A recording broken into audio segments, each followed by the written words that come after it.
What's up, everybody? It's Andre Iguodala from the Golden State Warriors here. It's my pleasure on behalf of New Amendment and the Point Forward podcast to invite you all out on Friday, March 10th to Beyond the Big Ten live recording taking place at Over Under Sports Bar in Lincoln Park, Chicago.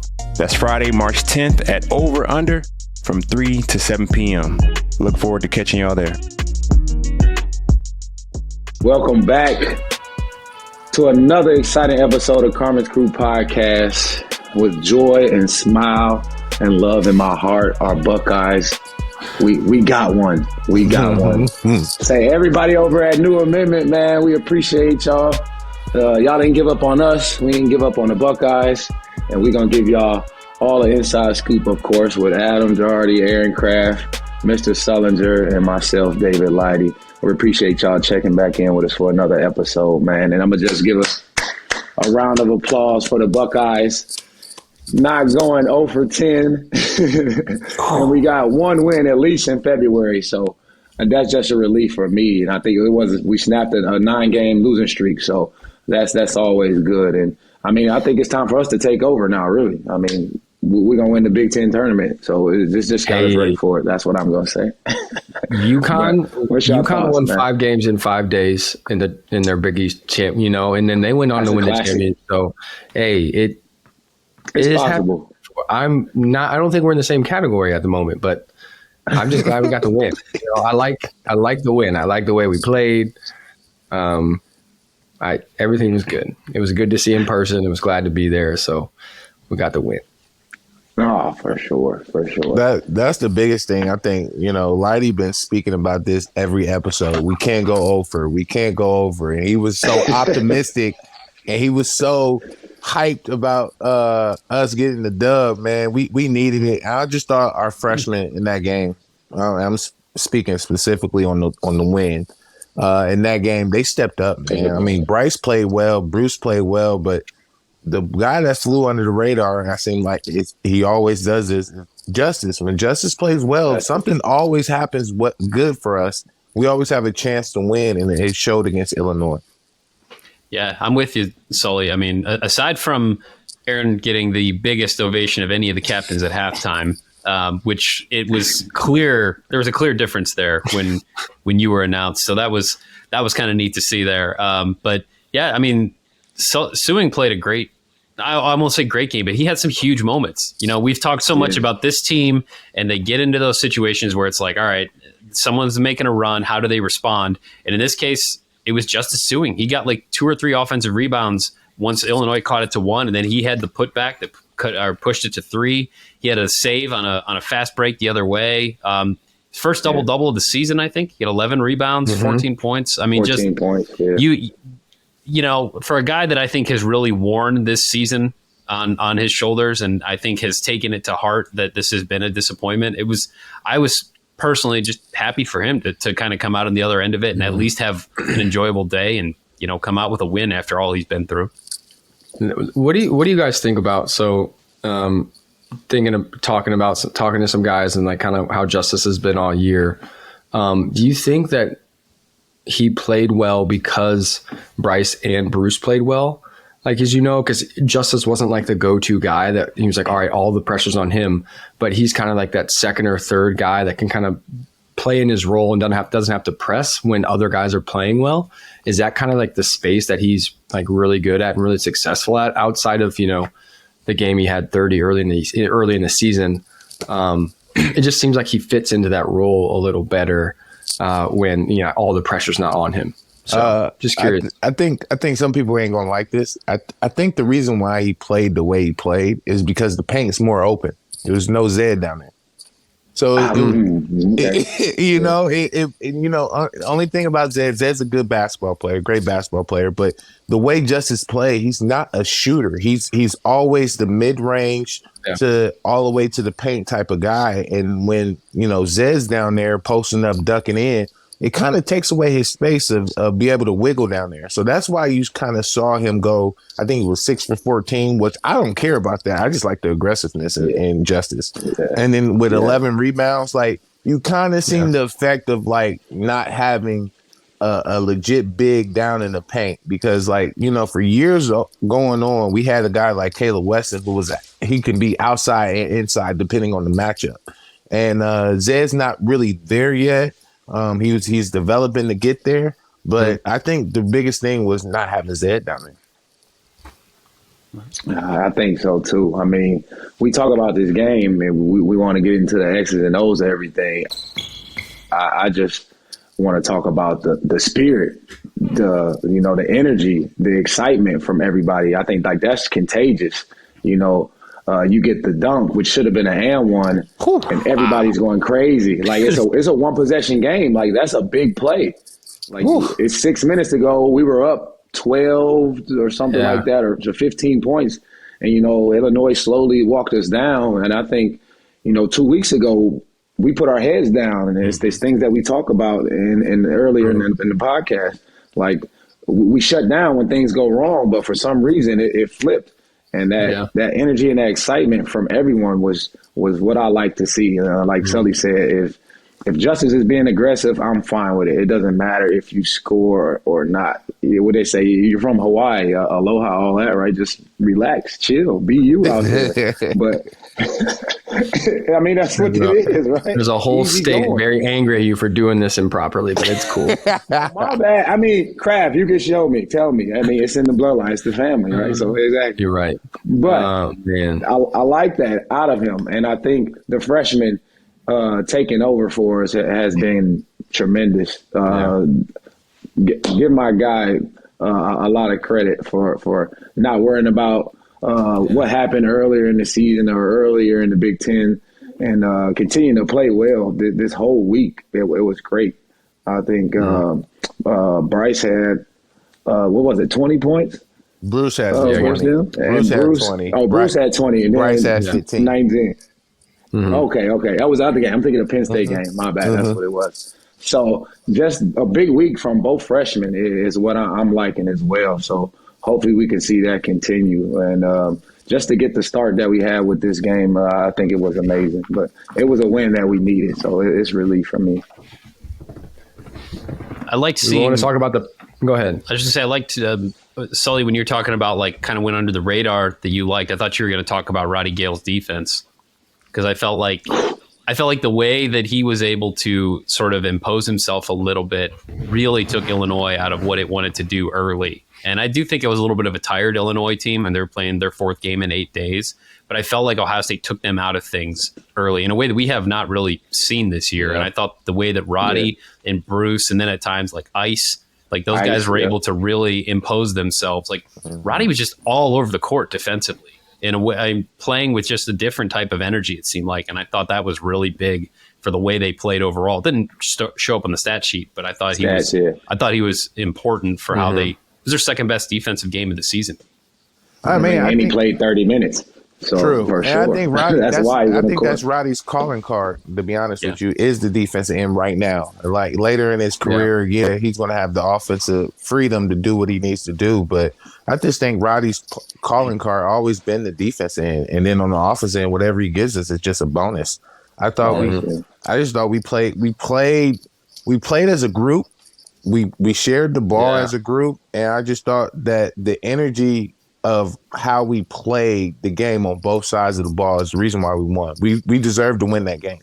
That was one game I looked on the stat sheet and I watched the game. I'm like, we deserve to win this game just because we've been going through a big time slump, and to be able to come out with that type of energy, with that type of crowd, and to play it on both sides of the basketball, which we haven't been doing this whole February. That you got to give them props for just turning it around like that on that type of game. Yeah, especially, I mean, we haven't talked about the Penn State game at all, right? But we had that game won literally the entire game until, the last couple of minutes when, Pickens took over, which I would love to talk a little bit about that. I want to hear from you about that. I want to hear from you about that. But coming off like another like super emotional, just like, gosh, we had it and we lost again. Like it would have been it'd be so easy to pack it in for the last few games. But you're right. I mean, they came out excited, ready to go. And I think early on you start 4 freshmen and you have to give them time to try to figure it out, right? And hopefully, they're starting to feel more comfortable. And I sat with Roddy and Bruce the night before at the captain's dinner that we had, and I started the questions because, you're young and you think old guys are weird. So I made it weird by asking them questions. But just like trying to get to know them. And then out of nowhere, Roddy, freshman, like, what do we have to do to win? Like, what are we missing? So I just thought it was cool for him to just, he put himself out there and was like, you know what, I know something's off and like, what are we missing kind of thing. So it was just cool to kind of talk with them about it, talk through with him, and then also challenge him defensively. Like you guys said, I mean, he's athletic enough. He's long.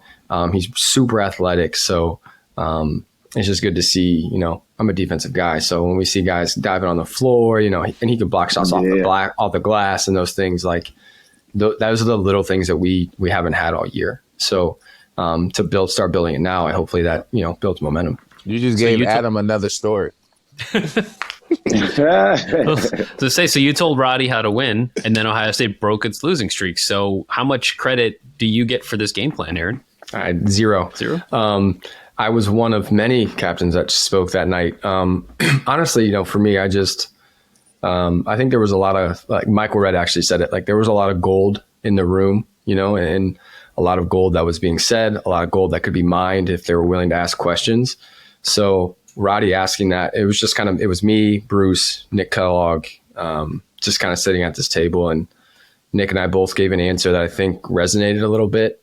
Because I feel like there's so much negativity around the team and that they hear all the negativity. We just kind of told them to get back to playing, relaxing. Why are they playing the game in the first place? Kind of vibe. And I 1000% challenged Roddy. Like I need to steal a game. I challenged Bruce, like you need to get a steal a game, which he didn't. He had a great game, and I let him know afterward, like, hey, you did great, but you did not give me my steal. So don't get cocky. There's room to improve. But it was, I thought the guys responded well to all of us old guys, just, putting our 2 cents in. So, and for me, some wild stuff is said at those meetings. So, it's always going to be wild stuff. But you talk about them responding well, we're going to get into this Penn State game and the loss. Even though it was a loss, I would say just the environment that the guys were in, it looked like, and the headspace that everyone was in was just different. They competed all the way through. And like Sully touched on, like I think we deserved to win that game as well. Besides Pickett going crazy the last 5-6 minutes of the game, we were right there. And I think that's when he showed like what seniors and upperclassmen are supposed to do, with the team. You put them on your back and you let the guys make the plays. And I think, he willed their team to a win. So I commend him and give him all the credit because, our Buckeyes, we tried. We had all type of defenders on them. And he cooked on They found the matchup they wanted, man. Exactly. But I will say they ran like NBA sets. It was just literally clear out. Set the ball screen, make them switch. Yeah. Make them switch and let your players make plays. And, hey, he did that and got them the win at the end of the day. But what you guys see from the Penn State game that we can take forward from it? I'll say, with Adam, you being there. I just thought they had a better spirit. They were more competitive. They looked more like a team. You're coming off the games before that where they talked about growth and they talked about stringing better stretches of possessions together, but they were getting blown out. And I thought to come home and to play the way that they did, kind of like Aaron, you were saying a minute ago, to win the game after having lost this Penn State game in the fashion that they did, like you could assume like, all right, this is where a team would just pack it in. And I thought they had some real fight to them in that Penn State game. And they come up just short. The way that game ended, where it's like they're down 4, there's 20 seconds left. They've decided they need a 3. They missed 5 threes in the last 20. They dropped their 3-point percentage from 48% to 34% in the last 20 seconds. and not only that, but just like that just seemed to sum up so much of what this team has gone through, where it's like they kept firing, and it's just not falling, and you can't stop the clock, you can't get a bucket, and time just runs out. And everyone just kind of looked at each other like, what just happened? How did the game end that way?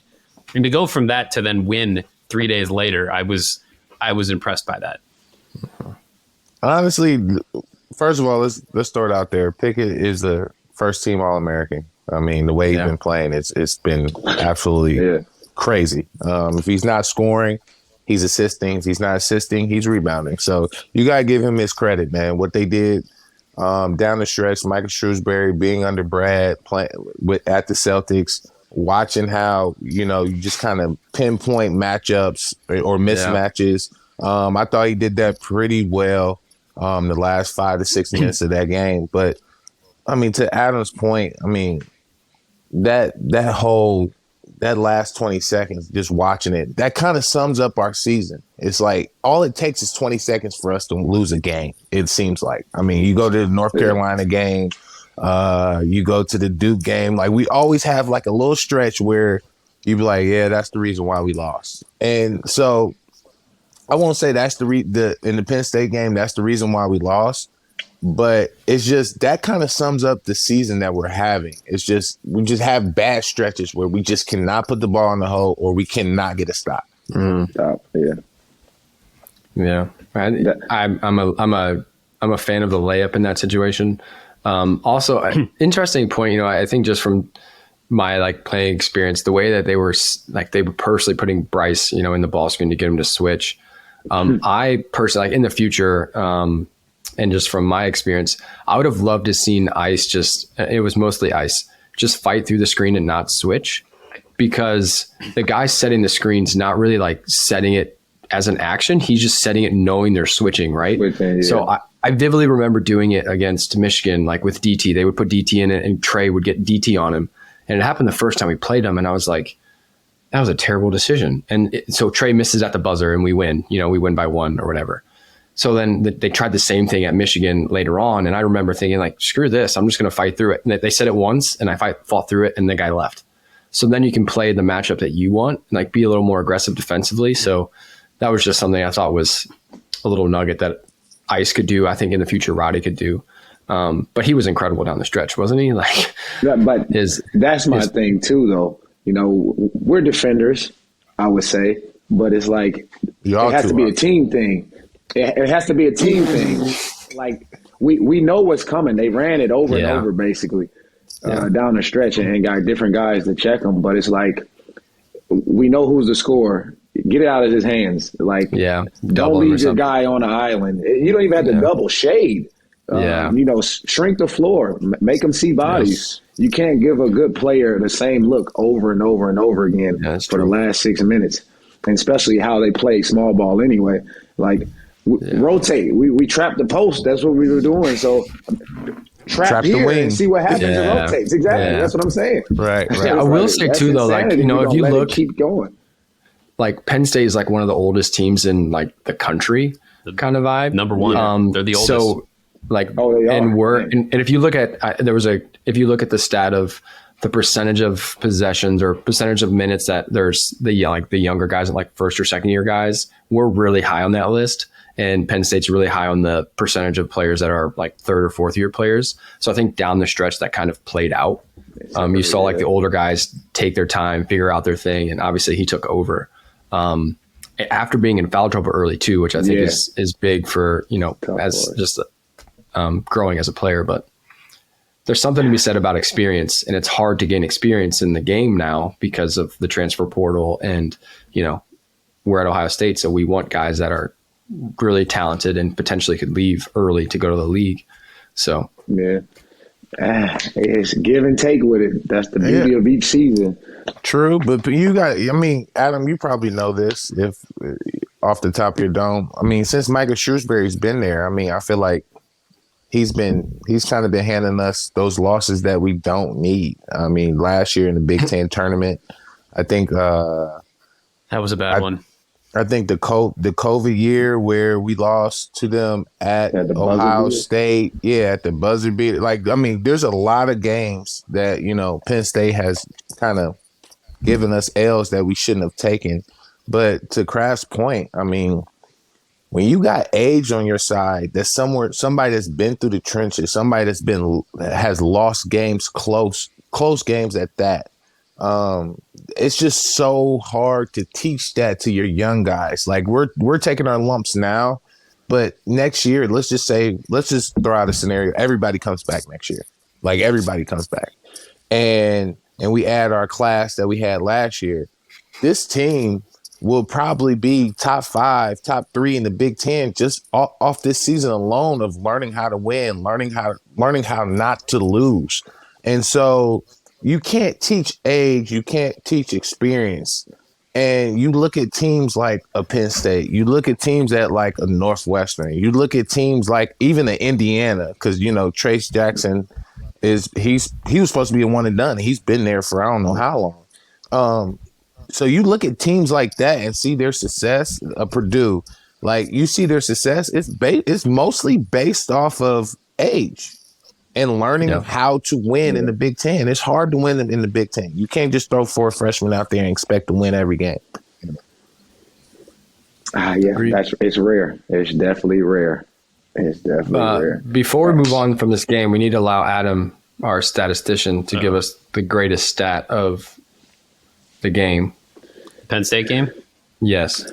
That is the fewest number of turnovers for an Ohio State game since they started recording the statistic, which is, I believe, 78, 79. Ohio State's incredible. The previous record low was 3. But Ohio State finished that game with 1 turnover. Isaac Likely got doubled down low and turned it over. I'm about to say, who had the turnover? It was Isaac. He should have passed it sooner. It was a preventable turnover, but 1 is amazing. Yeah, and that's crazy. What team had the 3? How many teams have had 0?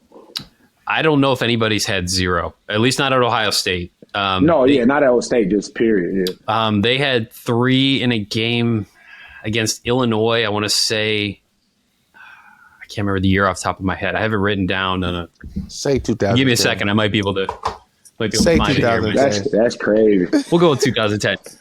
I like that. I know I had 3 turnovers. They doubled me off. I'm about to say. You're close. 2011 against Illinois, 3 turnovers. Dave, you're the problem, bro. What? You were the problem. Was it Sully and I were on that team. Yeah. I think I was too. What you mean? was there because we only played Illinois in January. So you was on that team, Mike. That's crazy. Oh shoot, I take it back, Dave. Was it the home game? I don't remember that year. That was my senior year. It had to be. I've got to figure out which game it was. I will get that. Yeah, that's when I don't remember. If it was at Illinois, we did destroy them. That's when funny story. Willie Buford, he always has to throw up during the game, but before the game. Oh my gosh! Oh my! I remember that. And Will bringing the ball up the floor, and he had to throw up, so he threw up in his mouth. Like and held it though. And held it and played like 3 or 4 possessions with throw up in his mouth. Yo, before we ran over to the out. No. Listen, he ran over to the bench and asked for a cup. So someone held him an empty cup and he spit it out and he kept playing. I was like, what is this? What is this? I've never seen nothing like it. Will Buford is a different type of he's a different type of basketball player, man. Right before every game, we be drawing up a play and you look for Will, like, where's Will? I'll explain to him later. He explained it to the other 4. Every time, though. Crazy this, man. We got to figure out who had those 3 turnovers. Here you go. So it was an 89-70 win in Columbus on February 22nd, 2011. And you had 1 turnover from Dallas Lauderdale. You had 1 turnover from John Diebler. And 1 turnover from William Buford. Craft. Let's go. Oh, it wasn't okay. Yeah, I wasn't on that. Dave, you led everybody with 21 points that night. No, Lighty went crazy in the second half. Okay, but hold on a second. Bad. We had 89 though, so it had to be super even after that, though, right? He had 21. Buford had 17. Diebler had 13, and then Kraft, you and Sully both had 12. But Sully also had 11 boards. Wow. Impressive. 6 assists, no turnovers for you, Kraft, though. Get some, guys.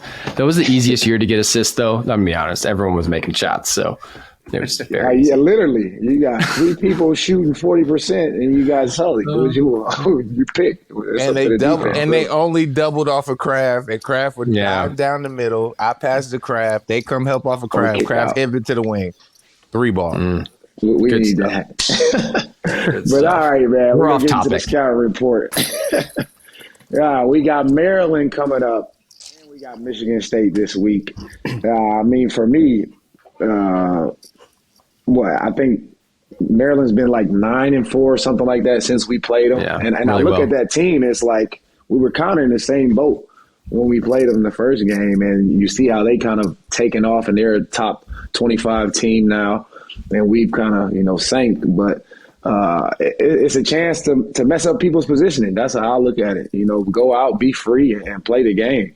The energy that they had this last week, I think we got to make sure that rolls over and continues, for this last week of Big Ten play. And, hopefully we can come out with a good win. And then, I don't like playing Michigan State in late season situations, so I won't even talk about that one up there in East Lansing. But I'm just going to focus on this Maryland game and just give us some motivation and some good what should I say?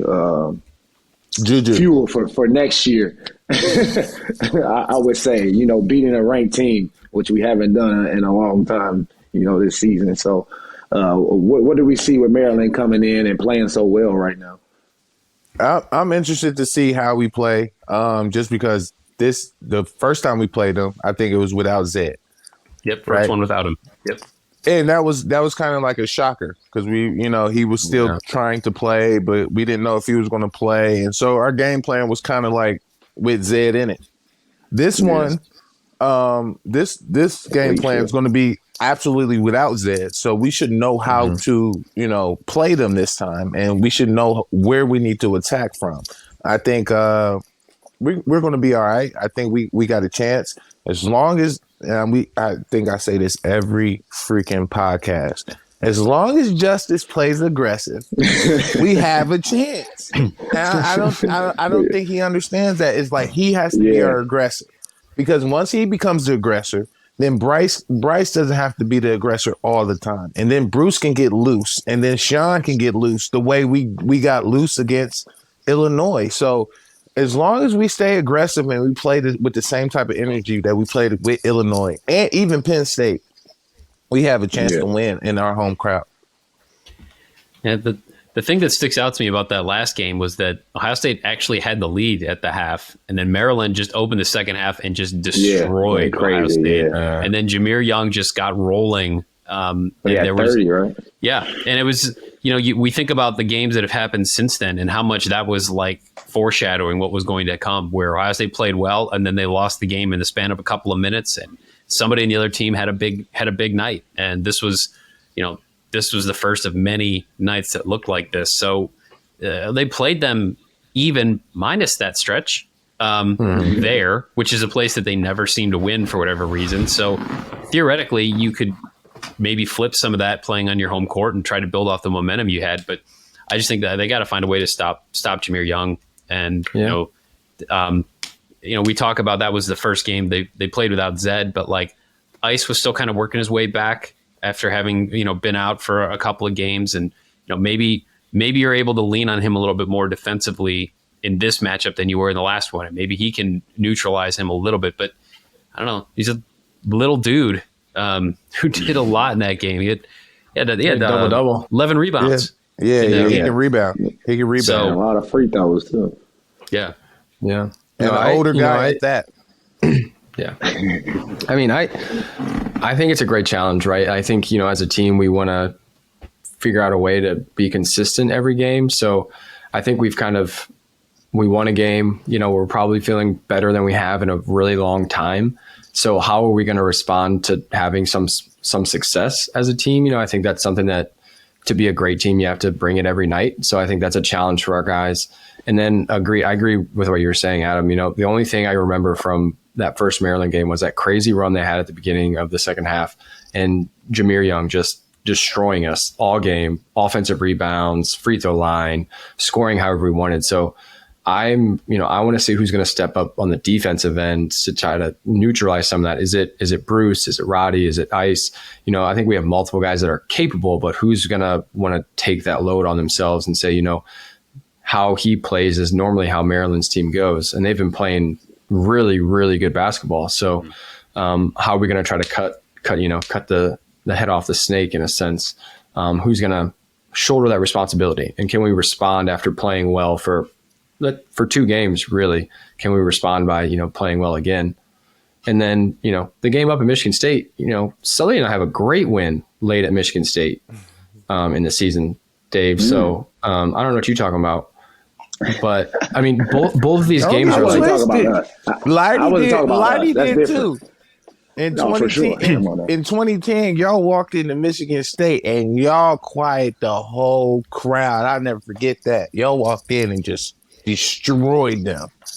That was ET's flu game too. Yeah. Oh, I remember for sure. But better though. Walk-off shot. Shout out that was you again. So shout out Dr. Jones. Willie Pugh getting a lot of shout outs today. But no, both games are opportunities for us to play better than we did the first time we played against these teams. Obviously, Michigan State was the first game, I think, watching it really looked like we were disconnected. We weren't into it. Everyone was kind of doing their own thing. And that was the first game I was like, man, we do not have it tonight. And Michigan State's having way too much fun playing against us right now. Yeah. So a great opportunity for us to bounce back and just, show some fight. What else do we have to lose now? And that's me. That's my feeling. Like, don't overthink it. Like, these games now this is free money for everyone to go out and play. Even though Sully was talking about everybody coming back, even if guys don't come back, they're putting on an audition for other schools basically. So I'm saying go out, play fast, play free, enjoy the moment, enjoy the opportunity of, messing up other teams' opportunity. Yeah. Kick Maryland out of the top 25 now. You run with that. That's stuff you talk about, in the summertime. We did such and such and such and such. We went up to East Lansing and beat Michigan State. So it's like these are things that you got to realize in the moment that it's free. Like literally, it's nothing that's going to be held against you. There's no pressure at all for us. So hopefully we can continue this and come out with at least one of these wins, I would say.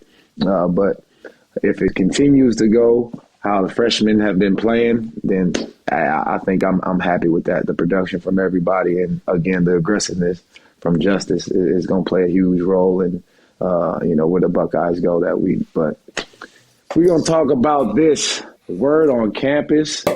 They had the great Aaron Kraft at the game, and we had the captain's dinner. And what did you say, Adam? He had the biggest ovation.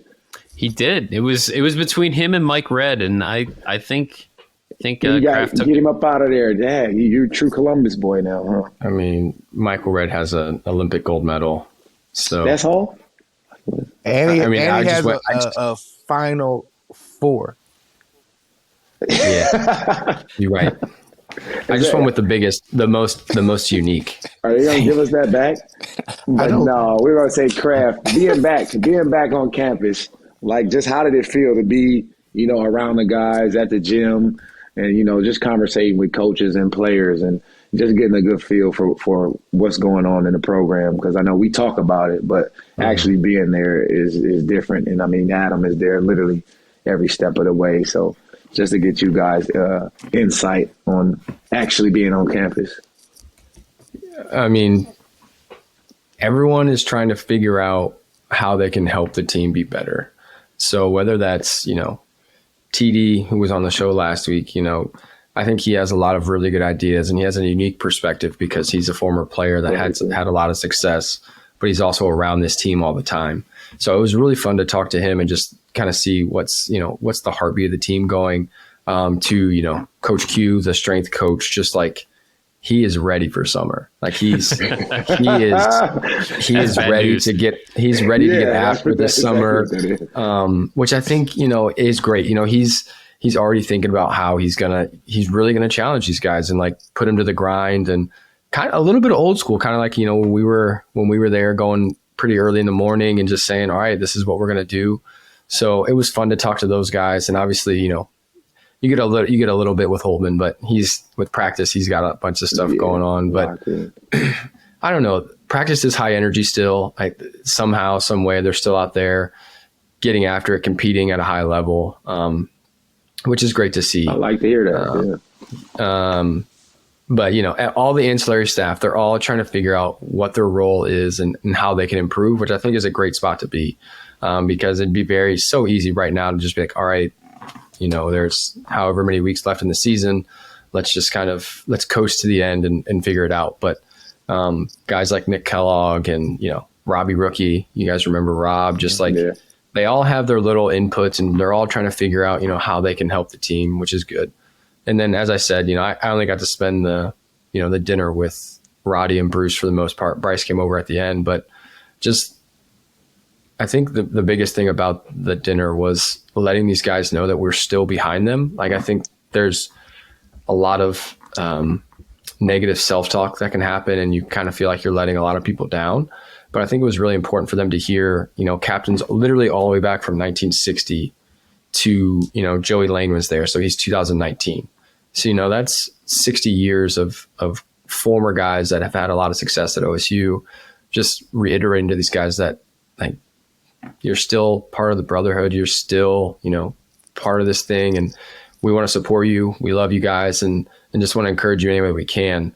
So I think probably that was one of the bigger messages to come out of the dinner on Saturday, was letting these guys know that we're still behind them and we want them to be successful and we want to be there for them.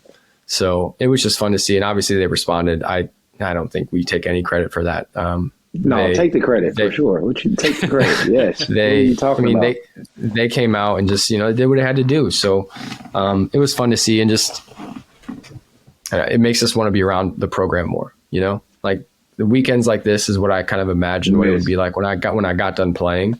I'd be able to be around more, but life happens and we have families and you have work and you have school. But so when the opportunity comes, it always reminds me how awesome and special it is to be an Ohio State Buckeye and how welcome we are still, even if it's, a new coach and all that kind of stuff. So it was a great weekend, and obviously the guys did well. So tell them it's all love still. It's all love always. I think, honestly, I really think they needed to hear it. Like, obviously there were still some like challenges going on and all this stuff, but I would say upwards of 60 or 70% of the older guys were just like, hey, we've been through it. We're with you. Like, we believe in you. So, and I think that took some pressure off. So it seemed like it to me. I want to ask you guys about something I know Thad used to say. There was some comment that he made once about how, like, you could go up to anybody on this campus and you could say, hey, I'm sorry for what you're going through. And they would be like, oh my gosh, thank you. How did you know? That, like, everybody's carrying something that we don't, the rest of us don't know about. And we just had interviews earlier today, leading into senior day, but we talked with Sean McNeil, and he was talking about, like, the emotions of this year. And, I wrote the story back in November about how his dad almost died at the Duke game, and how, thank God, like, they got him to the hospital and he had life-saving surgery, and he's been at the game since. He's doing great. But he also mentioned, I think he said he had like a close friend that passed away, like, within like 24 hours of that. And I asked him, like, how much do people know, like, what you guys are going through? Because, we look at it and people say, oh, you missed this number of shots or whatever, like, what's wrong with you? Or, that's, and I just wonder, Kraft, as you're talking about, like, kind of giving those guys that message, like, how much, when you're going through it, how much do you need to hear that? Because I'm sure you guys all went through plenty of personal things at Ohio State that none of us ever know about. And why would we know about it? But that factors into this, right? Like, you feel that, and that has an impact on all of this. I think that you asked the perfect question, because the perfect clip just came out with the head coach from Oklahoma State that said, he said that the media, y'all look at these kids and all y'all do is judge them on performances, but y'all don't know what they're going through off the court. You don't know who passed away. You don't know who's in trouble. You don't know, what type of financial burden that their family has just to try to watch a game or stuff like that. Like, people don't understand that, like, even though we're athletes, we're students as well. That's one. And two, we're human beings. And I think people forget. I think people forget how human athletes are, because they have to live the same life as you, essentially. And so I think we, as athletes, we don't really tell people what's going on in our lives. We don't tell like if something happened, if your uncle passed away, or your uncle goes into the hospital. But as athletes, when we get on inside that rectangle, like we just want to play basketball. That's our sanctuary. Yeah.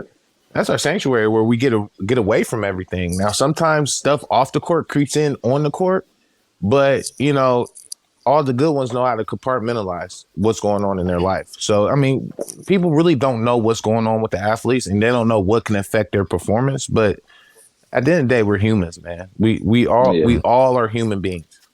And I want to be clear, Sean was not using any of that as any sort of excuse. And I was not asking it as like, hey, did you go through anything that maybe made you shoot a lower? Like, it wasn't anything like that. I was just genuinely curious about like the effect of going through that kind of stuff and how, we don't, people that aren't inside that locker room, or maybe even just in your family, we have no idea. And it was a good reminder to me as I go about my job to like always, I try to keep that in my mind. I try to be cognizant of that like, I don't know the full story. I'm never going to know the full story, what you guys are going through. But I thought it was a good reminder, him talking about that today, of just, all the other stuff on top of these guys don't want to lose, and they don't want to go through the struggles they've gone through. Like that's a lot to deal with. And I just thought today was a good reminder of some of that.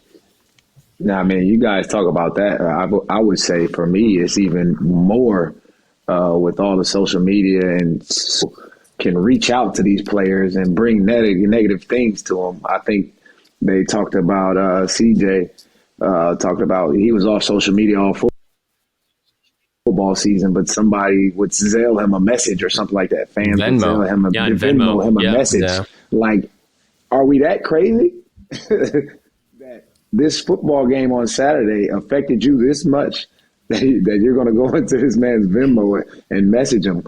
But like you said, there's always things going on in somebody's life that's on the court, or someone's close to us that's going to affect us in some different way. But like Sully said, for me, for sure, I was just saying, like, when my mom passed, basketball was my outlet.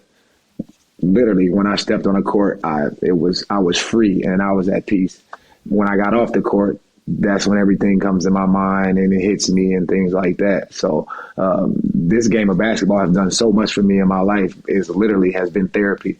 It gives me so many different outlets and releases to the actual world that's going on around us. So for me, I would think it would be the other way around, and using basketball and, just being free out there.